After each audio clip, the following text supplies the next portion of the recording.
청취자 여러분, 안녕하십니까? 2026년 7월 23일 목요일, 전 세계 경제의 맥락과 도도한 정세의 흐름을 한눈에 짚어드리는 글로벌 인사이트입니다. 오늘 역시 우리의 자산과 미래를 바꿀 역동적인 뉴스들이 가득합니다.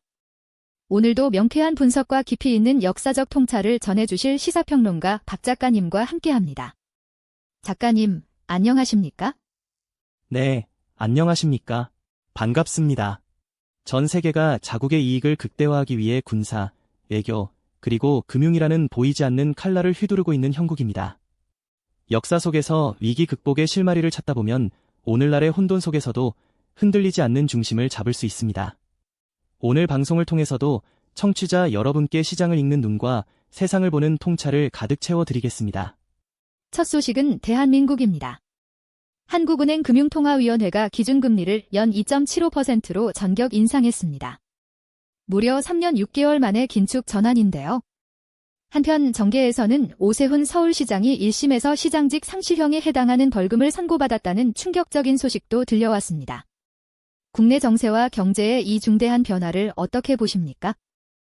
이번 한국은행의 기준금리 인상은 역사적으로 1970년대 말 미국 연방준비제도의 폴 볼커 의장이 살인적인 인플레이션을 잡기 위해 단행했던 고강도 금리 인상 국면을 연상시킵니다.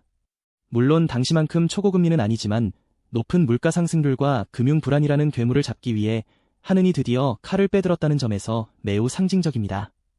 반도체 수출 호황으로 올해 경제 성장률 전망치가 기존 2.6%를 훌쩍 넘을 것이라는 자신감이 뒷받침되었기에 가능한 결정이죠. 코스피가 반도체 강세에 힘입어 7,000선을 회복한 것도 이와 궤를 같이 합니다. 반면 오세훈 서울시장의 1심 선고는 지방자치 정치에 커다란 폭풍을 몰고 왔습니다. 2021년 보궐선거 과정에서 불거진 여론조사 대납 의혹이 유죄로 인정되면서 서울시정의 불확실성이 극에 달했는데요. 이는 사법적 정의가 선거제도의 투명성을 지키는 마지막 보루임을 보여주는 엄중한 결과입니다. 그렇군요. 경제적으로는 긴축으로의 전환이 시작되었고 정치적으로는 상당한 파장이 예상되는 상황입니다. 이런 가운데 이재명 대통령의 순방 계획과 한미일 외교적 움직임도 눈에 띄는데 이 부분은 어떻게 연결해서 봐야 할까요? 이재명 대통령이 7월 24일부터 미국 실리콘밸리와 남미 3개국 순방에 나서는 것은 대단히 정교한 포석입니다. 실리콘밸리에서 글로벌 AI 기업들과 협력하고 벤처 투자를 유치하는 동시에 자원이 풍부한 남미 국가들과 교역 및 공급망 협력을 다지겠다는 구상인데요. 이는 과거 15세기 대항해 시대의 신항로를 개척하며 자원과 기술을 동시에 확보하려 했던 선도국들의 국가 전략과 유사합니다. 또한 조현 외교부 장관이 마닐라에서 한미일 외교장관 회의를 갖고 북한 비핵화 공조와 경제안보 협력을 재확인한 것은 동북아시아의 지정학적 방파제를 더욱 단단히 쌓겠다는 의지입니다. 내부적인 정치적 난제 속에서도 행정부가 대외 외교와 미래 먹거리 확보를 위한 경제 영토 확장에 사활을 걸고 있음을 잘 보여주는 대목입니다. 미국으로 넘어가 보겠습니다. 도널드 트럼프 미국 대통령이 호르무즈 해협에서 이란이 선박을 공격할 때마다 이란의 발전소나 교량 등 기반시설을 파괴하겠다고 선언하며 긴장을 고조시켰습니다. 또한 사우디아라비아와 30년 만에 민간 핵협정을 승인했는데요. 트럼프 정부의 거침없는 중동 전략, 어떻게 분석하십니까? 트럼프 대통령의 이란을 향한 이 무시무시한 경고는 역사적으로 1980년대 레이건 행정부 시절 이란의 유조선 공격에 맞서 미 해군이 이란 함정과 석유 플랫폼을 초토화했던 프레이잉 멘티스 작전을 떠올리게 합니다. 눈에는 눈, 이에는 이라는 트럼프식 초강경 현실주의 외교의 귀환이죠. 이란 전쟁의 여파로 유가가 폭등하는 상황에서 중동의 심장부를 무력으로 통제하겠다는 압박입니다. 더욱 흥미로운 것은 사우디아라비아와의 30년 기한 민간 핵협정 승인입니다. 이는 미국 기업들이 사우디의 핵 인프라를 독점 개발해 외국 경쟁자, 특히 중국과 러시아의 진입을 원천 차단하겠다는 중장기적 포석입니다. 비록 우라늄 농축 허용에 따른 핵 확산 우려로 의회의 강한 반발이 예상되지만 트럼프는 사우디라는 거대한 중동 맹우를 에너지와 기술 동맹으로 확실히 묶어두려는 대담한 도박을 감행한 것입니다. 우방을 확실히 챙기면서 적대국은 철저히 억제하겠다는 거군요. 그런데 미국의 내부 상황을 보면 마냥 순탄치만은 않아 보입니다. 임시 예산안 처리와 서민들의 늘어난 생활비 부담 소식이 들리는데 미국의 내치는 어떤 상황인가요? 정확한 지적입니다. 하원이 가을 중간선거를 앞두고 정부 셧다운을 막기 위해 12월 4일까지의 임시 예산안을 가까스로 통과시켰는데 이는 유권자들의 표심을 자극하지 않기 위한 전형적인 정치적 땜질 처방입니다. 경제적 고통은 이미 임계점에 달했습니다. 최근 발표를 보면 트럼프 취임 이후 미국 가정은 관세 장벽과 이란 전쟁의 여파로 일상 필수품에 평균 $3,500 이상을 추가로 지출해야 했습니다. 특히 주택비와 유류비가 급등했는데요. 이는 대외적으로 강력한 패권을 휘두르는 대가가 고스란히 자국 서민들의 지갑에서 빠져나가고 있음을 보여주는 씁쓸한 이면입니다. 마치 로마 제국이 대외 정복 전쟁을 벌이는 동안 내부 자영농과 시민들의 삶이 피폐해졌던 역사적 역설과도 닮아 있습니다. 중국 소식입니다. 왕이 외교부장이 필리핀 마닐라에서 열린 중국 아세안 외교장관 회의에 참석해 다자 협력을 강조한 데 이어 미국의 마르코 루비오 국무장관과 베트남, 인도 외교부장과 잇따라 연쇄회담을 가졌습니다. 아울러 중국은 기초 연구 예산을 전년 대비 무려 16.3% 증액했는데요. 중국의 외교와 기술 전략의 핵심은 무엇입니까? 지금 마닐라에서 펼쳐진 왕이 외교부장의 연쇄회담은 춘추전국 시대 제나라의 관중이 주도했던 규구의 맹이나 소진과 장의의 합종연행을 연상시키는 외교전입니다. 중국은 아세안과의 관계 수립 5주년을 맞아 경제 회복력과 남중국해 행동 강령 타결을 주장하며 우군을 결집하고 있습니다.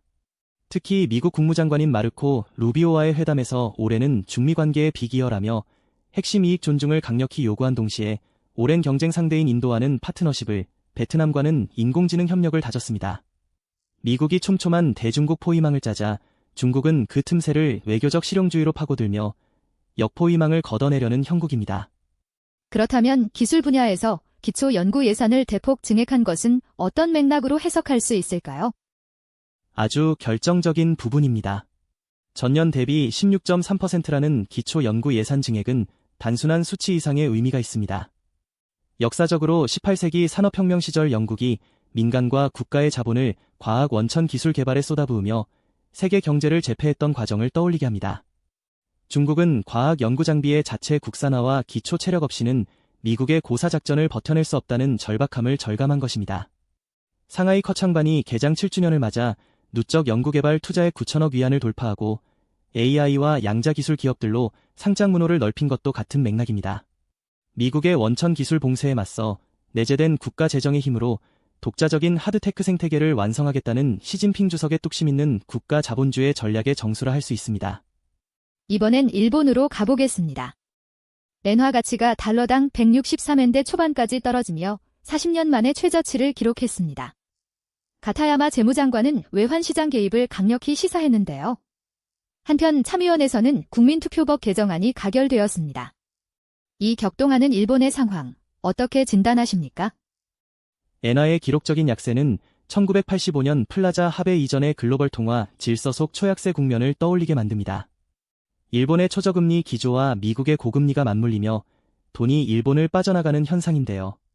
가타야마 재무장관이 단호한 조치를 공언했지만 이는 임시방편일 뿐 근본적인 체질 개선 없이는 엔화 가치 방어가 쉽지 않은 구조적 한계에 봉착해 있습니다. 이런 경제적 흔들림 속에서도 참의원 헌법심사회가 국민투표법 개정안을 가결한 것은 대단히 상징적입니다.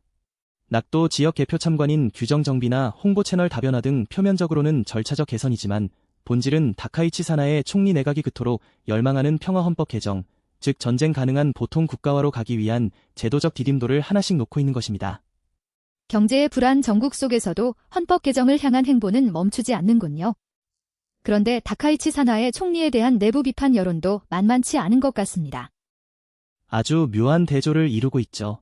다카이치 총리가 사회관계망 서비스에 취임 이후 수면 시간이 0에서 3시간에 불과하다 고 올렸다가 야당으로부터 판단 능력 결여라는 매서운 공격을 받았습니다. 게다가 진보 성향의 언론과 야당은 고령자 의료비 부담 증가를 다카이치 내각의 무리한 군사비 증액, 이른바 군사 경제화 탓이라며 날을 세우고 있습니다. 지식인 고바야시 요시노리 같은 인물은 다카이치가 남성 혈통 천학만을 고집하며 황실의 의향을 무시한다고 비판하고 있죠. 이는 과거 메이지 시대 군국주의로 치닫던 시절 무리한 군비 확충과 경집된 황실 이데올로기로 인해 내부 사회적 갈등이 폭발했던 역사적 피로감을 환기시킵니다. 대외 안보와 개헌을 외치며 질주하는 다카이치 내각이 내부의 민생 불만과 문화적 반발이라는 거대한 안방의 적을 어떻게 다독일지가 향후 전국의 최대 분수령이 될 것입니다. 이번 소식은 호르무즈 해협의 긴장이 최고조에 달한 이란입니다. 미국의 트럼프 대통령이 기반시설 폭격 경고를 날리자 이란은 눈에는 눈 방어 원칙을 선언하며 미국의 이란 핵시설 공격 시 걷잡을 수 없는 영내 전쟁이 터질 것이라 경고했습니다. 이란의 반응과 경제적 타격, 어떻게 전개되고 있습니까? 이란의 반응은 1979년 이슬람 혁명 이후 반세기 동안 축적된 서방에 대한 저항의 역사적 DNA에서 비롯됩니다. 외교의 문은 열어두겠다며 내무부 대변인이 간접 메시지 교환 사실을 흘리면서도 군사적으로는 단 한치의 물러섬도 없다는 이중적 포석을 두고 있습니다. 불가리아를 향해 미국의 군사작전 영토 허용시 공범으로 간주하겠다고 경고한 것도 같은 맥락이죠. 문제는 내부 경제입니다.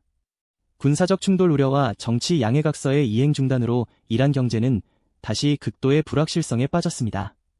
한 달 만에 미국 달러 대비 이란 리알화 가치가 무려 21%나 급락했는데요. 이는 가뜩이나 제재로 고통받던 이란 민생에 엄청난 경제적 타격과 인플레이션 압박으로 작용하고 있습니다. 엄청난 경제적 타격이군요. 그럼에도 불구하고 이란 정부는 인공지능 연구나 문화예술 투자 등의 목소리를 높이고 있는데 이러한 대내외적 행보의 의도는 무엇일까요? 벼랑 끝에 몰린 국가의 처절한 생존 전략이라 볼 수 있습니다. 이란 과학기술부 장관이 제재 속에서도 자국의 우수한 인공지능 연구 성과를 자랑하며 과학기술 단지의 역량을 우방인 파키스탄과 연결하겠다고 선언한 것은 서방의 기술 고사 작전에 굴하지 않고 독자적인 테크 동맹을 구축하겠다는 선포입니다. 테헤란 당국이 문화예술 투자가 지속 가능한 발전의 핵심이라며 시미라나트 지역의 문화 보존과 관광 활성화를 외치는 것도 극심한 전쟁 공포와 인플레이션에 지친 민심을 다독이고 내부 사회적 결속을 다지기 위한 고육지책입니다.